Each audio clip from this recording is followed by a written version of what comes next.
Greetings, everyone. Welcome to week number 2 of season 11 of the Lyons Den Quiz League. In the last week, I had a very, very strong start, finishing second and very, very close to first, as you can see here. But that week was very well suited to my strengths, and I think that this week might be a little bit tougher, but we shall see how it goes. Gonna jump straight in to the general knowledge quiz number 1. As always, what children's book by Kenneth Graham has a toad as one of the main characters? Toad is rich and resides in Toad Hall. He has a tendency to crash his automobiles, a habit his friends Mole, Badger, and Rat are concerned about. The Thing by Kenneth Graham is The Wind in the Willows, which is like famously has characters that are just named after animals. So it's definitely what this is. Number 2, the Colorado River toad has parotoid glands that produce 5-MeO-DMT, a molecule with what effect? It was described as the Mount Everest of things with this effect by Michael Pollan, also called bufotenin. It has been illegal in California since 1970. So I'm not sure here, but it's like a molecule with an effect that is now illegal. It makes me think it's like some kind of drug thing. So my best guess is like a hallucinogen, something like that. It makes you hallucinate. It's probably going to be something along those lines. Makes sense. It got banned in 1970 if it was getting used in the 60s. So that's kind of what I'm thinking here, that it's something along these lines, but this is a guess. I have never actually heard of this thing, so it could be wrong, but we shall see. In the movie Flushed Away, what actor voices the Toad? This man, who has been nominated for 2 Academy Awards and 5 BAFTAs, is well known for a role he played from 01 to 03 and from 2012 to 14. He is also known for starring in Waiting for Godot across from Patrick Stewart. So I know that Patrick Stewart and Ian McKellen are very, very good friends and have starred in a lot of things together, including stage plays. And of course, 01 to 03 would be The Lord of the Rings, and 12 to 14 would be The Hobbit, so it makes perfect sense because he played Gandalf in both series. So this should be Ian McKellen. I did not know that he was in Flushed Away, but I suppose that makes sense, I guess. I don't know. I would believe it, at least. Toads and Frogs is a game made by Richard K. Guy, who has written 4 papers with what Hungarian mathematician? This mathematician was one of the most prolific of the 20th century, causing others to create his number, the shortest path of co-authorships between a mathematician and this man. This is the Erdos number. His name is Paul Erdos. I can't type a double acute on this keyboard, but there should be a double acute on the O. But Paul Erdos is the famous Hungarian mathematician who authored so many papers that if you have published a paper, the link directly between you and Paul Erdos probably isn't as long as you think.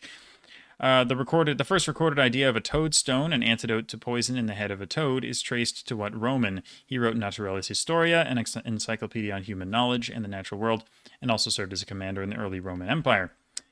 So this is Pliny the Elder. I guess I know him as the author of the Naturalis Historia. There is a very good Salmonella video that covers the first 2 chapters of it in detail, and it's very much worth a watch. But yeah, Pliny the Elder is pretty interesting guy. And finally, Jin Chan, or Money Toad / Frog, is a legendary Han Chinese animal said to appear during what events? Called Purnima in Sanskrit. Holi always takes place on a day with one of these events, as does Vesak or Buddha Day. Not super sure what this is. I was thinking it could be some kind of astronomical thing. My first thought was an eclipse, but that doesn't make sense because it's like a holiday that takes place on a day. It's like an eclipse is not a regular occurrence, so that doesn't really make sense. So I thought it could be like a full moon. Could also be like a new moon, but full moon seems more likely. And it's like a monthly thing, so it makes sense. I mean, it's the best thing that I can come up with because it kind of just, I don't know, vibes-wise kind of feels correct, but I have no idea if that's actually what we're going for. And then as for what to enhance, I think either Wind in the Willows or Pliny is probably the play here. The thing is, I don't actually know how well known The Wind in the Willows is. I feel like outside of the US, it probably isn't. Is it even American? I think it's American, but I'm not even sure. Pliny the Elder, I think, is a pretty safe bet. Like, it just feels like it's definitely not that easy. So it would be a reasonable thing for me to enhance. But like Wind in the Willows might be harder. I just don't know. I don't know. I think I'm actually going to go Wind in the Willows. I don't think it's that easy, but people tend to be worse at literature than I expect. Okay, that is Full Moon and Hallucinogen. That is accepted. That's 6 out of 6. Let's go. I am happy with that result. I was definitely not sure about number 2, but it just kind of felt right with like the timing given and just like the general description. And again, full moon, I kind of just reasoned it out. But Pliny the Elder, Erdos, McKellen, and The Wind in the Willows. And that's a 6 out of 6 and a very good start to the week. I still don't think it's going to go quite as well as last week, but I guess we'll find out. I'm going to pause and be right back. Alrighty, so quiz number 2 is the sequences quiz. Last week, this was just connections, so find the connection between these 4 things. This is you're given 3 things, and you have to figure out what the 4th one is. So the first one, Kampala, Port Vila, Sana'a. These are the capitals of Uganda, Vanuatu, and Yemen. Now, what I did notice was that Uganda starts with a U, Vanuatu with a V, Yemen with a Y. There are no countries that start with W or X, unless you count Wales, but it's not generally counted in these sorts of lists. So it's like we're just going alphabetically last, right? So it's going to be Z. But my question was, is this Zambia or Zimbabwe? Like, what's going on here? Because like, what actually is the sequence, or is it open-ended? Like, you could do either one that starts with a Z. But I believe that I hope I haven't missed anything. But I believe that each of these is the first country alphabetically to start with each of those letters. Uganda comes before Ukraine, Uzbekistan, Uruguay, United, whatever. And then Vanuatu comes before, like Venezuela, Vietnam, Vatican City. So my thought is that it's going to be Zambia, the capital of Zambia, because Zambia comes before Zimbabwe alphabetically. So Lusaka should be the 4th, and if it's Harare, then I will be sad. What comes forth in this sequence? Alan Bean, Pete Conrad, Buzz Aldrin, blank. No idea who the other guys are, but Buzz Aldrin was the 2nd person to walk on the moon.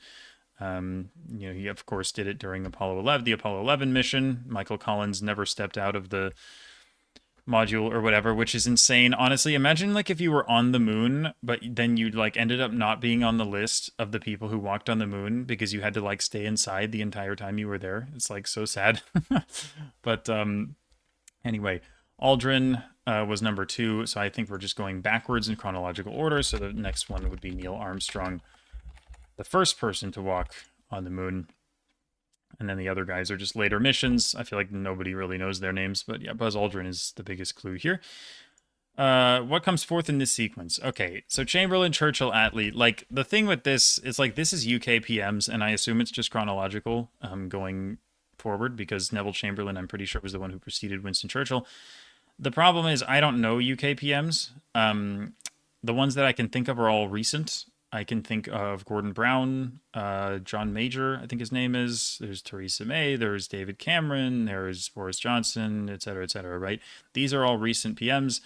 And I can also name like Walpole, who was the first one, and then like Pitt and stuff. And there's a couple other random ones from like way before. But I cannot name a British PM from this era. It's not Thatcher either, because she was 80s. So I don't know who this is going to be, and I can't think of a name that I'm even a little bit confident was anywhere near that era. So I'm going to guess Winston Churchill, because I think there's a chance that he was PM again, like after he was PM the first time. I feel like that might be a thing. I'm not actually sure if that's true. I think it probably isn't, and it's just going to be somebody else. But it also feels like this is pretty hard if they expect you to know like who the next one is. So I feel like Churchill is a reasonable guess here, if he just had non-consecutive terms. And that's the best thing I'm going to come up with, because really I don't know who else it would be. So that's my guess. What comes forth in this sequence? CMYK, is it? Like I think it's K is how it's denoted, but it's black. Cyan, magenta, yellow, black is just a color scheme. It's like the subtractive one, like RGB being the additive one, and then the subtracting one is CMYK. So black is the 4th in that sequence. What comes forth in this sequence? I have no idea. I have looked at this for a while, and I cannot think of anything reasonable. The best thing I could think of was that Adele has albums called 19, 21, and 25. These could be, maybe Jack White and Alicia Keys have an album called 18, and Sam Smith has an album called 20, so we might be going 18, 19, 20, 21, in which case I'm going to say Adele again. So hopefully my repetitive answers work for at least one of these two things. But this one I feel even less good about, because it's like I really don't know what's happening. Like, I don't know who Jack White is. Like, I thought of some songs by Adele, some songs by Sam Smith. I don't know if this is like competition that they won or something, or like judges on a show. I have no idea. but I can't think of anything. I'm just going to have to give up. Is Jack White from the White Stripes? Is that who that is? I don't know. Not that it matters because it's not going to help me, but yeah, just kind of unfortunate. I think I just don't have the required knowledge here. And what comes forth in this sequence, Diddley Bow, Erhu, Erhu, Balalaika, Balalaika, Balalaika. So Balalaika came up in LDQL before, and I had never heard of it when it came up the first time. And then everyone else was like, how do you not know what a Balalaika is? I was like, I don't know why I would have heard of this. But now I do know what it is. It's a string instrument.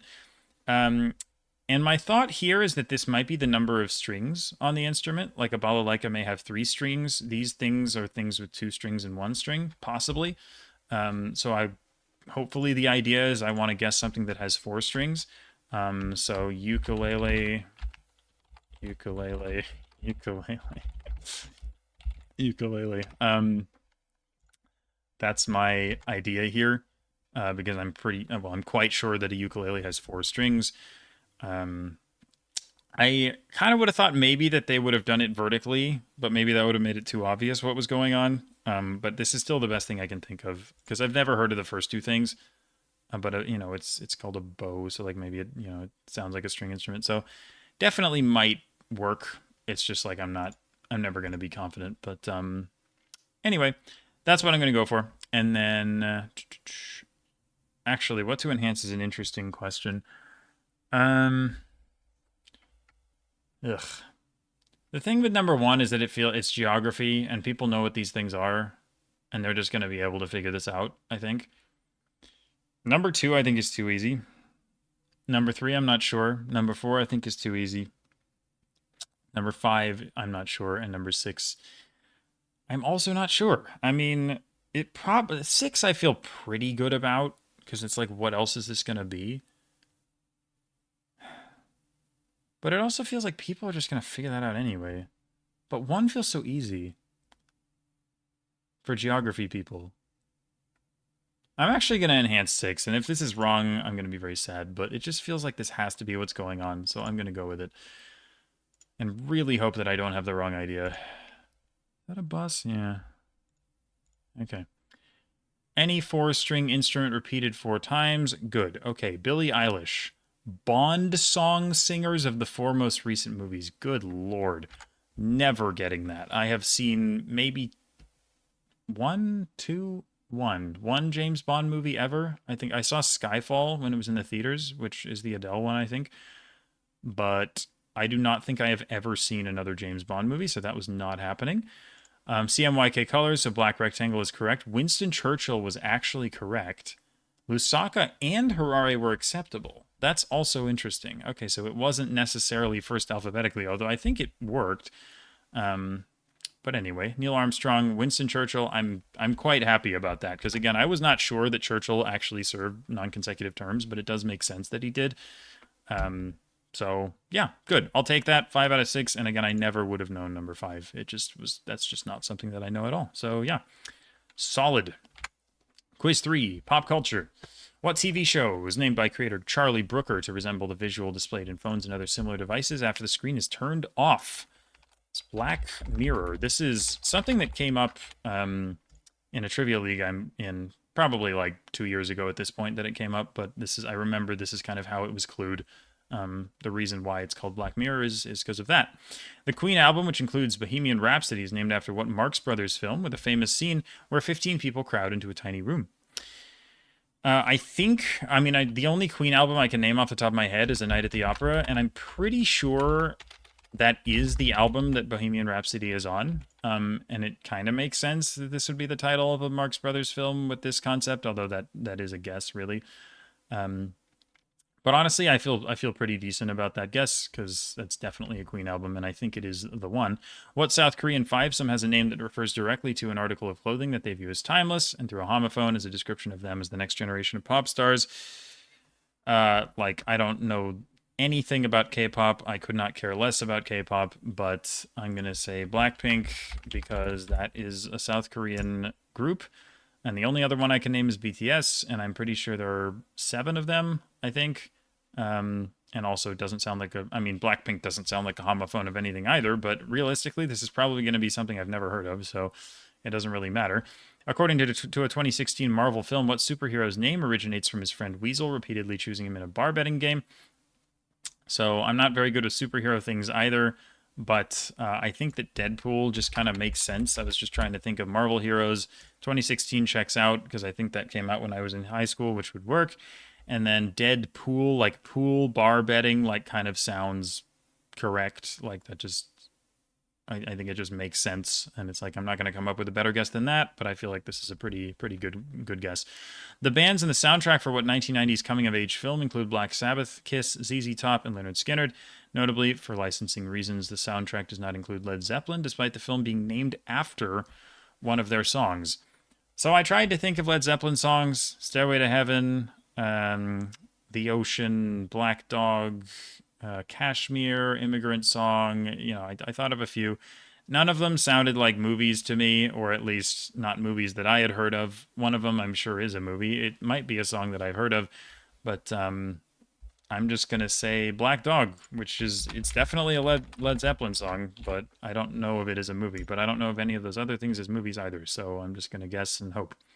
And finally, what US-based hotel chain takes its name from a 1942 musical film with Bing Crosby and Fred Astaire that features scenes taking place during Christmas, Valentine's Day, Easter, Independence Day, and Thanksgiving?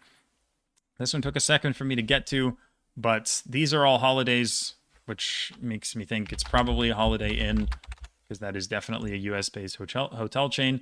I don't know how easy that is. Like, do people outside the US have any idea what Holiday Inn is? I don't know.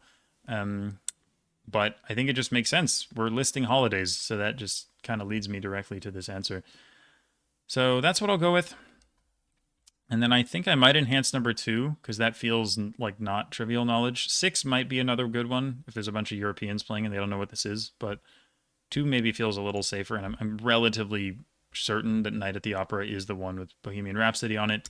So that's what I am going to go for.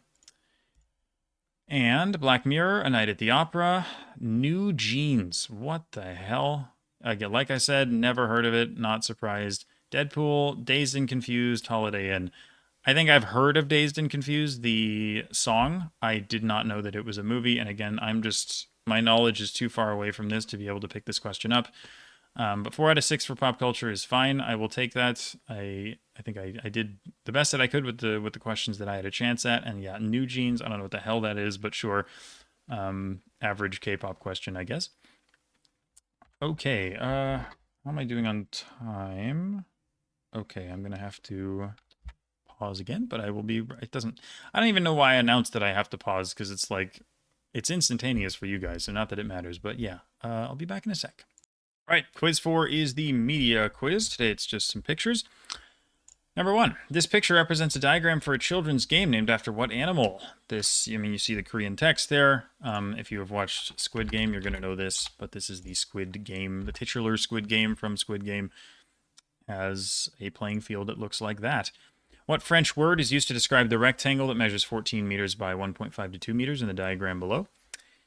I don't have the slightest idea. I assume this is a fencing thing because it says on guard lines, but I don't know fencing terminology. Like, get out of here. I'm going to say tapis because that is the French word for rug or carpet. And it's like, yeah, I guess that would make sense as a name for a place where you do fencing. But, like, I don't know. It's a complete shot in the dark. The below schematic is most associated with what psychologist? I think his name is Abraham, but Maslow, this is Maslow's hierarchy of needs. Self-actualization being the one at the top. Just kind of a famous psychology thing, I guess.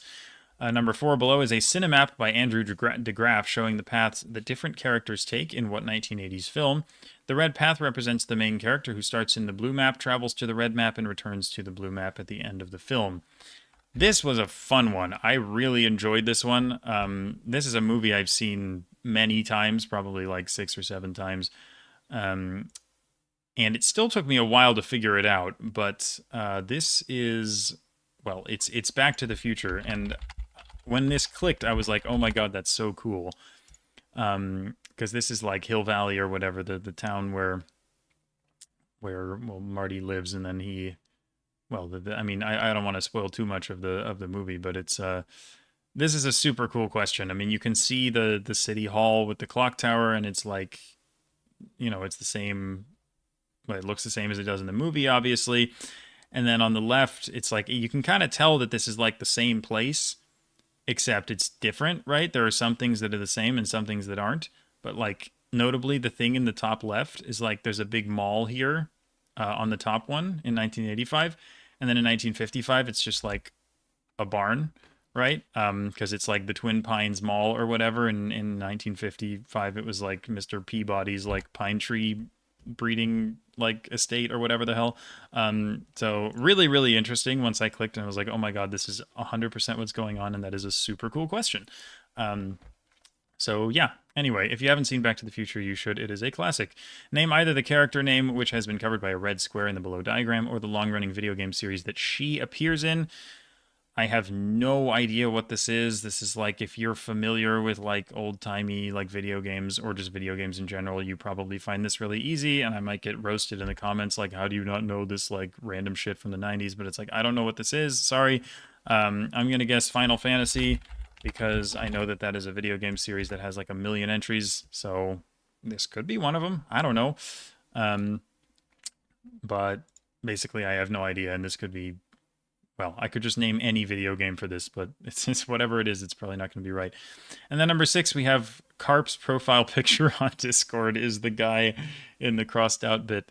But anyway, this is an image you might come across after you purchase from which company. I think this is just IKEA, like IKEA manuals for like putting stuff together. I've only bought a few things, or, you know, assembled a few things from IKEA before, and I honestly, I'm not sure I remember these dudes being in them, but like, I'm pretty sure I've heard Carp talk about like what his profile picture is, and it's like the IKEA dudes. So I'm pretty sure that's what this comes from, and it obviously makes sense assembling stuff. And then as for what to enhance, I'm not really sure. Squid is too easy, I think. I think I either enhance Maslow or Back to the Future. I just don't know which of these is actually harder, because like Maslow's hierarchy of needs is like a thing that I'm aware of, but I'm not like sure how broadly famous it is. I may actually enhance number 4 because I feel like I've seen that movie many times and it still took me a while to think of it, so I don't think that's very easy. So I'm going to go with that, but we'll see if that ends up being a mistake. Do those count as stairs? It's more of a ladder. Okay. Squid, yes. Piste, apparently, is what it's called. Okay, that's a different French word that's almost an anagram of the one that I put, but it's just wrong, which, yeah, makes sense. Abraham Maslow, Back to the Future, Metroid. Honestly, that's kind of annoying because I did think of Metroid as one of the things that I could guess. Obviously, there are a lot of options when you're just guessing a random video game, but I honestly came pretty close to guessing Metroid, so that sort of sucks. And then IKEA. So 4 out of 6. And again, the other 2 were like, these are just not things that are in my knowledge base, so unlucky, I guess. But not so bad in the end. Quiz number 5 is arts and literature. And yeah, this one took me about 1 minute. I just read through the quiz and knew all 6 answers, which is kind of how the arts and lit quizzes go for me sometimes, because I have a lot of familiarity with arts and literature through Quiz Bowl, and the average person has much, much less familiarity. So it's like these quizzes just tend to be easier for me, but not overall. Cochet's subjects are enchanted by the infernal dance of the Firebird in a ballet by what composer? Young girl dances herself to death in one of his other ballets, The Rite of Spring, which caused a riot at its premiere. It's a famous thing. I mean, it's anyway, it's Igor Stravinsky. Probably his 2 most famous works are The Rite of Spring and The Firebird, and maybe Petrushka, I guess. What poet of 2A Haggis with a fiery sounding name also wrote a poem beginning "Should Old Acquaintance Be Forgot and Never Brought to Mind," or whatever, however it goes, which is often sung at New Year's Eve. A verse by this poet titles John Steinbeck's novel Of Mice and Men. So the Auld Acquaintance thing is Auld Lang Syne. And then to a haggis kind of clues that he's Scottish, but he's like sort of the national poet of Scotland. His name is Robert Burns. Number 3, in 1497, the Dominican friar Girolamo Savonarola organized what event at Florence's public square, which resulted in the destruction of several paintings by Botticelli. This event titles a novel by Tom Wolfe, in which bond trader Sherman McCoy is prosecuted for vehicular manslaughter in New York City. This is called The Bonfire of the Vanities. I mean, it's probably the most famous novel by Tom Wolfe, and I mean, I also knew it from the other thing, but I think, I mean, the Wolfe thing helped me confirm it.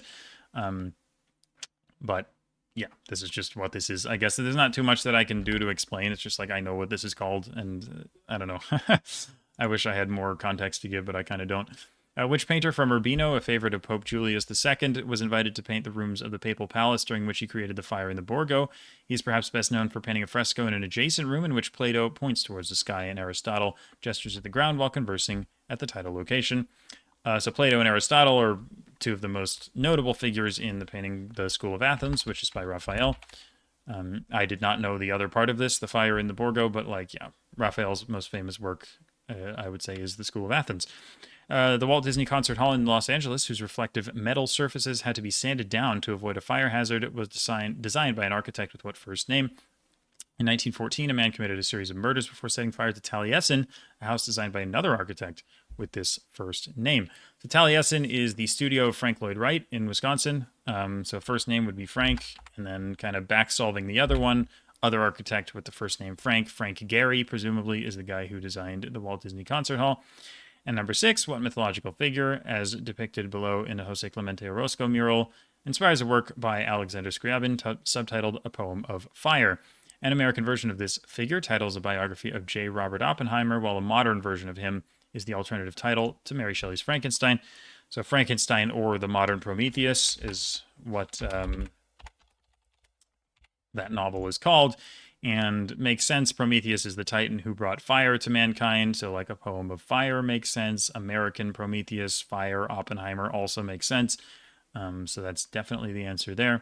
And I will enhance number 3, because it feels to me like the hardest one here. And that's about it for this one. Should all be correct, I hope. Stravinsky, Burns, Bonfire. Oh, shit. Wait, oh no. Okay, I hope that gets accepted. Maybe I didn't read the question closely enough, and I rushed it, because I was just like, this is Bonfire of the Vanities. Hopefully that's fine. Like, it's just it's a little scary that it says a bonfire is the primary answer, because I think I didn't read the question very closely. Oops. But Raphael, Frank, and Prometheus. So that, I think, should be 6 out of 6. Quiz number 6 is current events, mainly, which is one of my weakest trivia categories, always has been. September saw the toppling of the Nepalese government, mainly at the hands of students and Nepalis under the age of 30. These protests, along with similar protests in other nations, have been collectively nicknamed Gen Z protests, with many of the protests sharing similar elements and symbolism. One of the most prevalent symbols of these protests has been the flag seen below, originating from what singular piece of media? It's annoying because I've definitely seen this symbol before, but I don't have the slightest idea what it's from. I'm going to say The Goonies, because I know that is a movie that I think has like a skull logo of some kind. I don't think it's this, but I genuinely have no idea what it is. So I'm just going to have to take the L on this one, because, yeah, it's tough because, like, again, I've seen the symbol, but I don't really know what's going on. The 7th of September saw the 77th Primetime Emmy Awards. One of the biggest winners of the night was The Studio, created by and starring What Freaks and Geeks alum, who later went on to play roles like Officer Michaels in Superbad, and to the internet's great delight, Donkey Kong in the Mario Bros. Movie. Once again, I don't have the slightest idea who this is. I'm going to guess Jason Sudeikis, because that is a person who exists, and that is about all I can say. I don't know anything about Freaks and Geeks or who was on it. I know who was in Superbad if it's Jonah Hill or Michael Cera, but it's not, so unlucky. And then Donkey Kong, I think Chris Pratt was the one who voiced Mario, but I don't know who voiced Donkey Kong. So basically, I don't have any way into this question, so I'm just guessing a random actor. On the 8th of September, Norway held parliamentary elections, resulting in Labour Party leader Jonas Gahr Støre being re-elected as Prime Minister. However, much of the credit has been attributed not to Gahr Støre, but rather the popularity of his recently appointed finance minister, Jens Stoltenberg, who previously served as the head of what international organization between 2014 and 2024? Once again, I don't know. There's a few international organizations that exist. I know that it's not the UN. The next thing that popped into my head was NATO. I know it's not the UN because I know the UN Secretary General, and it's not this guy. But I don't know who the Secretary General of NATO is or was between 14 and 24, but it definitely could be this guy. So there's other things that it could be. It could be like the IMF or whatever. There's options for this, but this feels like as good a guess as any. So, and I'm pretty darn sure that Norway is in NATO and has been for a long time. I think Sweden and Finland joined recently, but Norway has been for much longer than that. Number 4, the 20th of September saw Duc Phuc from Vietnam win the Intervision 2025 International Music Contest with the song Phu Dong Thien Vuong. This event, mainly featuring artists from BRICS, CIS, Latin American, African, and Middle Eastern countries, was hosted in what country, which also hosted Eurovision in 2009, but is currently unable to participate in the ESC? So, country that's currently unable to participate in Eurovision, you would think that this is... Eurovision is weird because it's like, supposedly it's Europe, but then there's like a few countries that are like from nowhere near Europe that are like, yeah, you're just in the competition too for some reason. I don't know. But like, I would think that this is something in Europe or Europe adjacent. And like, why would you not be allowed to participate? Probably because of controversial things. So like, my guess here is Russia. I do think that there are people currently protesting because I know that Israel is part of Eurovision as well, and there are a lot of people saying like, "What the hell?" They they shouldn't be in Eurovision either for obvious reasons. But I don't think that they're actually banned because like I think that they're actively in the competition and like that's what people are like annoyed about. But I don't think it's actually happened. But Russia would make sense given the whole war in Ukraine thing. And it would make sense in the past that they won the competition as well. And heck, it could be something completely outside of Europe where they were like, hey, you're not in Europe, so never mind, you're not allowed to participate. But it's probably, I would think it's more likely that it's due to some kind of controversy. So Russia is going to be my guess here. The 1st of October saw the passing of Dame Jane Goodall.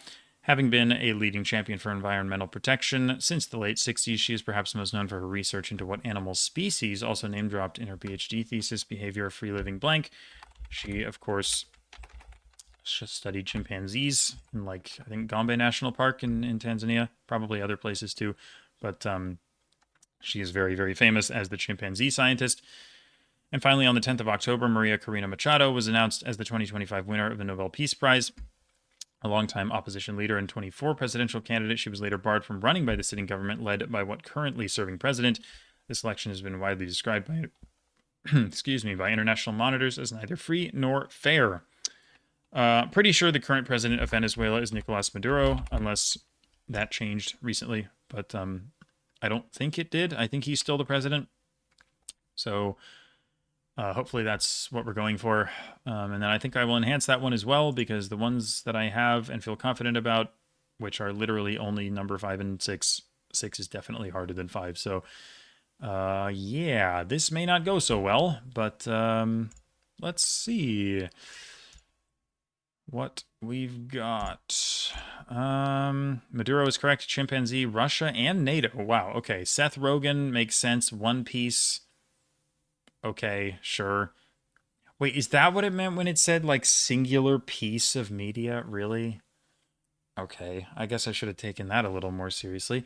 The thing is, I read that clue, and I thought singular piece meant, like a movie, rather than, like, a TV show. Because a TV show is, like, not a singular piece of media, because it's a bunch of episodes, whereas a movie is a singular piece of media, because it's just one thing.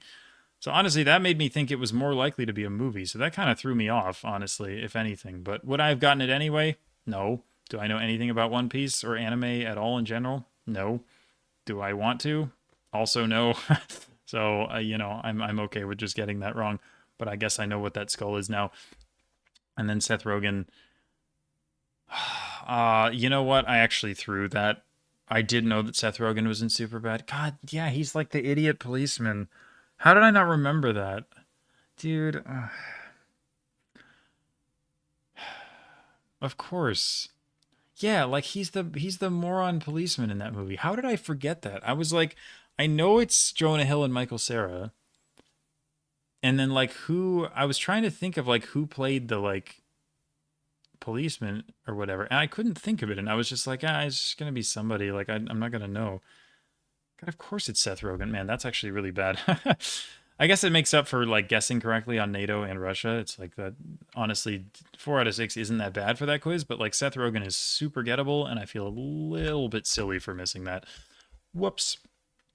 All right, one sec. I'll be back. All right, the last one is all about like diseases, viruses, hemorrhagic fevers, whatever. Anyway, Ebola hemorrhagic fever, first identified in 1976, is named after a river in which country? Virologist Carl Johnson chose to name it after the river so that Yambuku, the town where Ebola was first identified, would not carry the disease's stigma. The river, known by its Ngbandi name Legbala, serves as a headstream of the Mongala River, which is itself a tributary of the second longest river in Africa. Longest river in Africa is the Nile. Second longest river in Africa is the Congo. The Mongala is a province in the northwestern Democratic Republic of the Congo. So that presumably is where we are.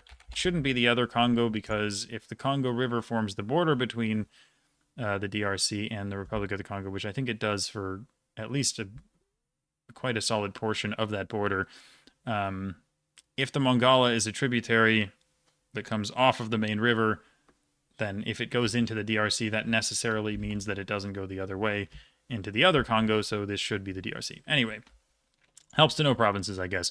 Borrelia bacteria cause a tick-borne disease named after which town in Connecticut, where cases were first identified in the 1970s. Roughly 20% of cases for this disease show a characteristic red ring bullseye at the site of the tick bite. It says Lyme disease. I had a family member who actually got Lyme disease, so that's kind of a tough one. I guess it's just the tick thing. You do hear about it around here because we do have ticks in this area. I didn't know that the bullseye rash was only 20% of cases. I thought it was more than that. But anyway, Lyme is in fact the town in Connecticut after which this is named. Hantaviruses are named after the Hantan River on which peninsula? During a war on this peninsula in the early 50s, soldiers stationed near the river commonly obtained the HFRS variation of the disease, although it would not be isolated until 1978, long after the peninsula was split between two countries. What's a peninsula that had a war in the early 50s and then was split between two countries? Korea. I don't know what else it would be. The clues just fit way too well, and Hantan sounds reasonably Korean, so it's like, that's surely the answer. What is the name of the hemorrhagic fever virus that shares its name with a Hessian university town? In 1967, outbreaks of this virus occurred in the university town nearby Frankfurt and the Yugoslav capital of Belgrade. Laboratory workers at Höchst AG, a German chemical manufacturer, had been exposed to the tissue the tissue of infected grivet monkeys. I really am not. I've been speaking a lot today, and I am not speaking very coherently in this video. Also, I don't know what the hell this is. This is like some Soluna. Did Soluna write this quiz? Yeah, of course he did. So Soluna is from Hesse. He's like literally from there. So it kind of makes sense that he would put a really hard question into a quiz that is about the place where he's from, because he wanted to include it. But I don't know what the hell this is. I've been trying to think of cities in Hesse. It's like there are plenty of them. I mean, if we're looking for stuff that's near Frankfurt, I mean, anything in Hesse could be reasonably be described as near Frankfurt. But there's Offenbach, there's Wiesbaden, there's Kassel, there's Darmstadt, there's all sorts of stuff. But it's I don't know what the virus is. Maybe the virus is more well known than I think, but I'm thinking of a bunch of cities in Hessen, and none of them sound like a virus to me. So I'm going to say Darmstadt, and it's probably called blank virus or blank disease or whatever, but I'm just going to put the name of the city and hope that that's enough, as if I have the right city. I mean, maybe I do. It is close to Frankfurt, but it's again, there are way too many options here. What Russian city lends its name to a virus and its associated that is not spelled correctly, hemorrhagic fever after an outbreak occurred in western Siberia in the early 1940s? The city, located on its namesake river, was the capital of the anti-Bolshevik Russian state from 1918 to 1920. Honestly, I was having trouble with this one because I don't know of many Russian cities located on their namesake rivers. It's not going to be like Lensk or Yeniseisk or anything. It's going to be somewhere in the west, I imagine. Best I can think of is Volgograd. I mean, if we're thinking of other rivers, I mean, there's the Ural River, which, I mean, Uralsk is in Kazakhstan, not Russia, so that's not going to be correct. There's the Neva, which goes through St. Petersburg. I don't think there's a Nevsk or anything. There's the Moscow, which goes through Moscow, but I have to assume it isn't that, because it's was the capital of Russia from 1918 to 1920, kind of suggests that it hasn't been the capital ever since. So at Volgograd, I mean, it seems I don't know. It seems reasonable. I'd be kind of surprised if the capital was that south, but it's like I can't name another river in Russia or a city I know is named after a river, so I'm just gonna guess Volgograd and hope that it's what they want because it's like it looks like you're supposed to guess a city named after a river, so this just seems like the right thing to do. And finally, what minor Australian river running through Townsville lends its name to a virus endemic to Australia, New Guinea, Fiji, and Samoa, among other South Pacific islands? The river shares its name with the New Zealand claimed dependency on Antarctica. Thank you for that last clue. The New Zealand dependency on Antarctica is called the Ross dependency. I don't know what the heck the rest of this is. I've never heard of the Australian River. I've never heard of the virus itself. But the Ross dependency is New Zealand's Antarctic claim. So I'm just going to take that and run with it and enhance it, I think, because knowing what the Ross dependency is very far from trivial. I don't feel great about 5. I don't feel good about 4 at all. And then the top 3. 1 is reasonable, I think, to enhance. I don't think that's easy, knowing what Mongala is. But I think the second longest river in Africa clue will point people in that direction. So I think 6 is a better choice. And we shall see. I do hope that Volgograd is correct. I hope I'm not going to facepalm when I actually see the answer. But Omsk, holy crap. Really? Jesus. Wait, Omsk? Omsk is on the... Wow. It's on the Omsk River. I thought it was on the... I thought it was on the Irtysh. Does the Irtysh not go through Omsk? It must not. I must be thinking of something else. What in the world? Do not accept just Congo. I said DRC, so that's fine. Lime, Korean, Ross. So 4 out of 6. Marburg, like, yeah, Marburg, Biedenkopf. I mean, I guess that's one of the Landkreise. Yeah, Marburg is a city. There are a lot of cities in Hesse. Like, I don't know which one it's going to be. Like, I've never heard of the virus, so there's nothing I can really do there. And Omsk, I never would have guessed that. Honestly, I would have guessed that for sure it was somewhere in Western Russia rather than Asian Russia. So Omsk is not going to be on my radar.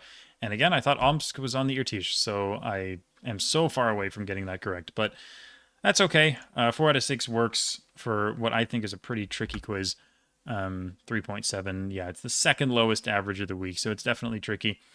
So honestly, I think I did pretty well overall there. Definitely not as well as last week because there were just a few questions that I never really stood a chance on. But I think most of the ones that I had a chance at, I did manage to pick up. So still a solid week, I think, I would say.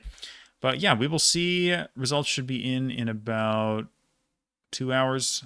So I'll just go ahead and pause the recording again, and I'll see you guys when we have my score. All right, so here are the final standings for week number 2. I finished in 8th place.